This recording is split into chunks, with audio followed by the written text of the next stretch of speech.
جانا یہ بھی بے ادبی ہے نا، اور ہم سب سمجھتے ہیں کہ سر کے نیچے قرآن رکھو اور سو جاؤ، تو ہم حیران ہو جاتے ہیں بر صغیر کے مسلمان یہ کیسا بندہ ہے جس نے قرآن کو سرہانہ بنا رکھا ہے، سرہانہ بنا کے رکھا ہوا ہے، یہ کیسا مسلمان ہے؟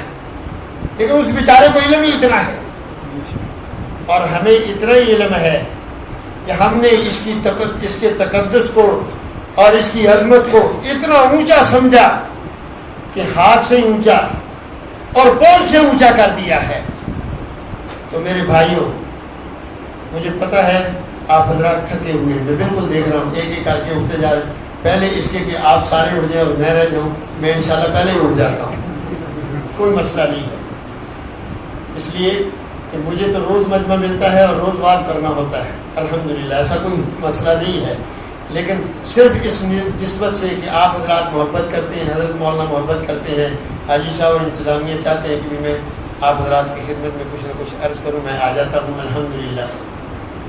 تو کہنے کے لیے تو بہت کچھ تھا، ایک بات تو یہ ذہن میں رکھیں، آج کے بعد قرآن سے محبت کریں گے یا نہیں؟ کیا خیال ہے؟ دعویٰ محبت کریں گے یا عملی محبت کریں گے؟ روزانہ کی جو تلاوت ایک لائن ہی کیوں نہ ہو، ایک لائن مشکل ہے؟ کیا خیال ہے؟ کوئی مشکل نہیں، پڑھیں گے انشاءاللہ؟ کیا خیال ہے؟ پڑھیں گے؟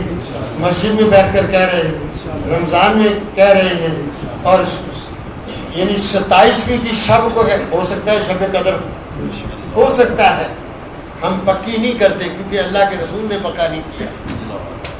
تو ہمارا دین وہی ہے جس کو رسول اللہ صلی اللہ علیہ وسلم اوپن چھوڑ گئے، ہم اس کو اوپن ہی رکھتے ہیں، اس کو باؤنڈ نہیں کرتے۔ تو لیکن 27ویں کی عظمت کے اور اس کے تقدس کے ہم سب قائل ہیں اللہ کے فضل سے، تو اس مقدس رات میں اپنے پروردگار کی ذات پر اعتماد کرتے ہوئے اس سے توفیق مانگتے ہوئے یہ ارادہ کرتے ہیں کہ روزانہ قرآن پڑھیں گے انشاءاللہ۔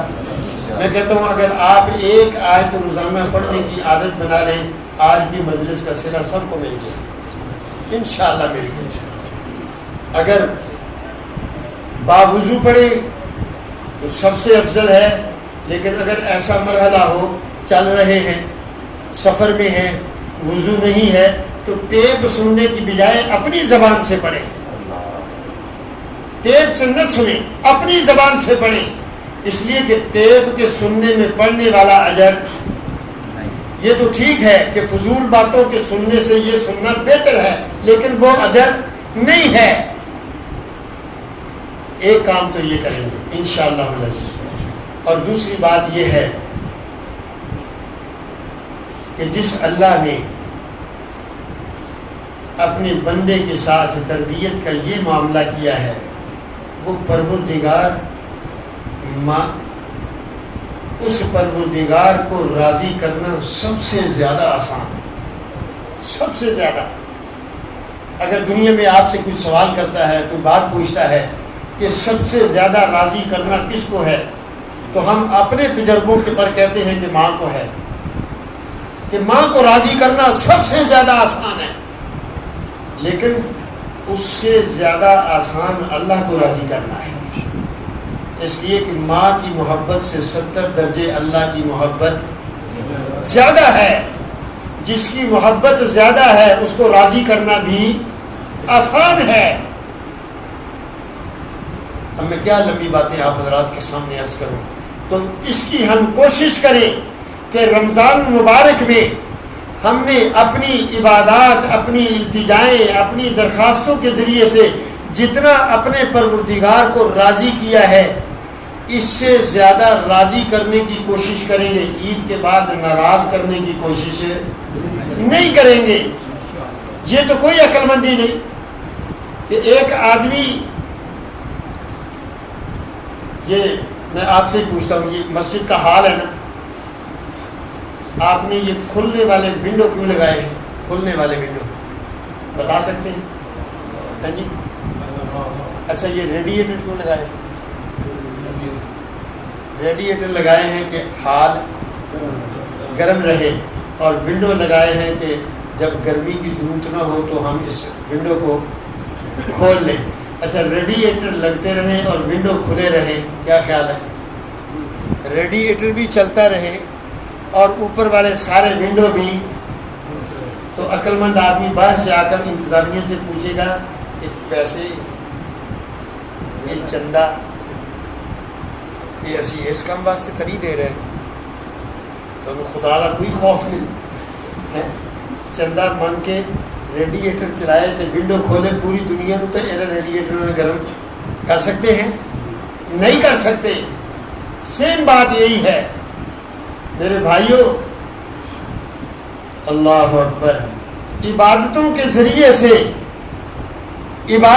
ذریعے سے ہم اپنے نامہ اعمال میں نیکیاں درج کرائیں اور گناہوں کے سارے ونڈو کھلے رکھیں.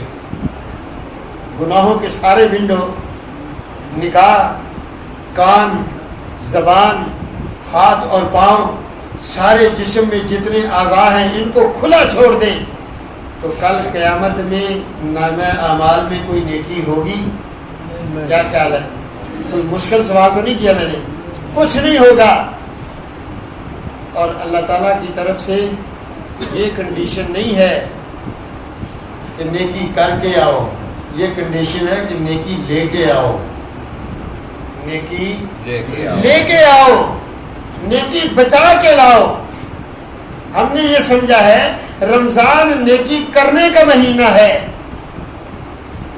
ہم نے یہ سمجھ رکھا ہے, اس لیے خوب نمازیں پڑھتے ہیں, کچھ تلاوت کرتے ہیں, صدقہ خیرات کرتے ہیں, بہت کچھ کرتے ہیں, کیونکہ یہ رمضان نیکی کرنے کا مہینہ ہے. اور یاد رکھیں دنیا میں آپ کاروباری لوگ ہیں ماشاءاللہ, سارے سمجھدار ہیں, پیسے کماتے جائیں اور ضائع کرتے جائیں, کوئی عقل مندی ہے؟ نہیں جی, نہیں عقل مندی. اس لیے کہ کمانے سے پیسہ نہیں بچتا, بچانے سے پیسہ بچتا ہے. ٹھیک کہہ رہا ہوں؟ کمانے سے نیکی ہو گئی, بچانے سے نیکی بچاؤ گے تو کل قیامت میں ملے گی. اور اگر چغلی سے, غیبت سے, بدنگاہی سے, بری مجلس سے, ہاں جی, اور جھوٹ سے, کذب سے, تہمت سے, ان سے ہم اپنی نیکیوں کو ضائع کرتے رہے, تو آپ نے یہ حدیث سنی ہوگی, اس پر بارہا توجہ کیا کریں کہ نبی پاک صلی اللہ علیہ وسلم نے ارشاد فرمایا میری امت کا مفلس وہ نہیں ہے جس کے پلے میں مال نہیں ہے, میری امت کا مفلس وہ ہے کہ کل اللہ کی بارگاہ میں پیش اور دامن میں کوئی نیکی. مفلس یہ ہے. تو بچانے کی کوشش کریں گے, بہت ٹائم ہو گیا, بچانے کی کوشش کریں گے انشاءاللہ العزیز. نیکی کریں بھی, نیکی بچائیں بھی, ایک. اور دوسرا یہ ہے جتنی ایمان کی دولت اللہ نے نصیب فرمائی اس پر قناعت نہ کریں, اس پر گزارا نہ کریں, اس کو اور آگے بڑھائیں. تو معنی اس کا یہ ہے فرائض کے ساتھ نوافل کی پابندی کریں, فرائض کے ساتھ نوافل کی پابندی کریں. اس لیے کہ نبی پاک صلی اللہ علیہ وسلم کا ارشاد گرامی ہے, فرمایا فرضوں کو دیکھا جائے گا اور کمی کس سے پوری کی جائے گی؟ ہاں, سب سے پہلے تو نماز کے ہر رکن کو چیک کیا جاتا ہے. آپ نے ابھی سنی, کبھی توجہ نہیں کی ہوگی. فرمایا کہ نمازی نماز پڑھتا ہے, نماز پڑھنے کے بعد پھر دیکھا جاتا ہے وضو کیسا تھا, یہ بھی دیکھا جاتا ہے. ٹھیک ہے, رکوع کیسا تھا, قیام کیسا تھا, تلاوت کیسی تھی, سجدے کیسے تھے, اور اسی طریقے پر قعود کیسا تھا, قیام کیسا تھا, قوما کیسا تھا, جلسہ کیسا تھا. ہر چیز چیک کی جاتی ہے, لیکن اس سے پہلے یہ بھی چیک کیا جاتا ہے نیت کیسی تھی, کھایا کہاں سے تھا, پہنا کہاں سے تھا. ٹھیک کہہ رہا ہوں, ذمہ داری سے کہہ رہا ہوں. نماز کی قیمت کا حساب صرف نماز کی رکعت اور قیام اور رکوع اور سجود سے نہیں چلتا.